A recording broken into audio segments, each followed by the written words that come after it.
sont jusque-là étaient peu étudiés au fond. C'était ce qui restait quand on avait parlé des religieux. Bon, aujourd'hui, on commence à s'intéresser davantage aux non-religieux, aux gens qui sont indifférents et ou même plus qu'indifférents, anti-religieux, athées, sans Dieu. Bon, voilà. Donc, si on essaie de regarder l'importance de ce bloc, il est effectivement de plus en plus prégnant, de plus en plus important en Europe. Par exemple, les athées, sur l'ensemble des pays Europe, plus large que l'Union européenne, il y avait 5% d'athées en 1990, il y en a 12% en 2017, et en fait ce pourcentage d'athées convaincus s'est développé très fortement en Europe de l'Ouest. Il y a des différences importantes selon les zones de l'Europe. C'est une des grandes conclusions qu'on peut tirer d'une analyse quantitative, c'est-à-dire que et le clivage religieux-non religieux est de plus en plus important en Europe, puisque la non-religion se développe presque partout, sauf dans les pays de type orthodoxe, donc du côté de l'Est de l'Europe. Quand on regarde au niveau des individus, à partir des données quantitatives, avec une analyse de régression, on voit que la variable la plus explicative, en un certain sens, c'est le fait d'avoir été socialisé dans une famille religieuse ou non religieuse. Au fond, aujourd'hui, il y a de plus en plus de gens qui n'ont pas eu de socialisation religieuse, et il y a donc de la reproduction de la non-religion. Donc, facteur le plus important dans une analyse de régression. Au-delà, les variables contextuelles sont très très fortes, c'est-à-dire que le fait d'être dans une zone de l'Europe où la religion est très fortement implantée ou au contraire très faiblement implantée, ça change aussi beaucoup les choix ou les positionnements religieux ou non religieux des individus. Et ça,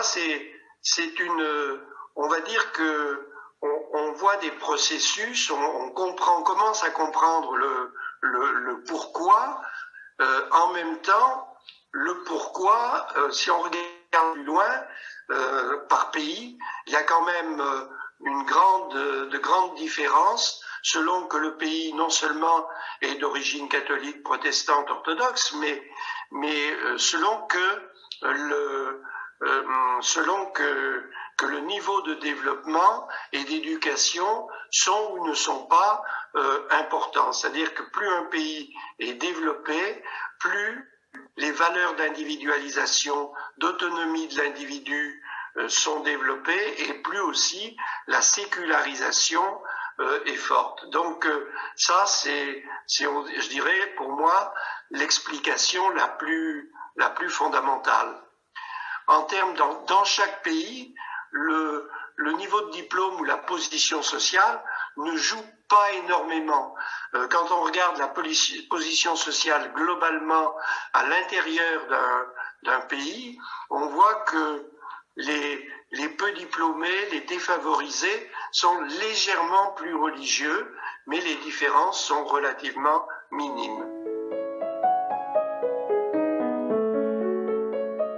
Quand on est intégré à un système religieux, on a des valeurs beaucoup plus traditionnelles que les gens qui sont non religieux ou athées.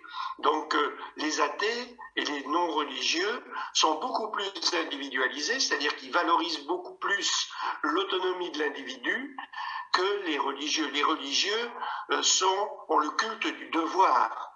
Donc d'un côté on a le culte du devoir, et de l'autre côté on a le culte de l'individu, on pourrait dire.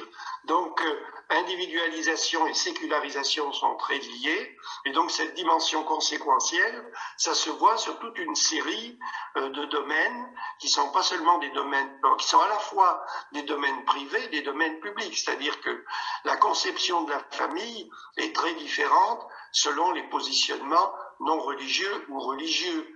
L'ouverture, les formes d'acceptation de gestion du corps, aussi bien au niveau de la sexualité qu'au niveau de la fin de vie, par exemple. C'est très dépendant des valeurs religieuses. Au plan public aussi, il y a des différences importantes. L'individu, les gens individualisés sont plutôt plus ouverts sur le monde, moins xénophobes,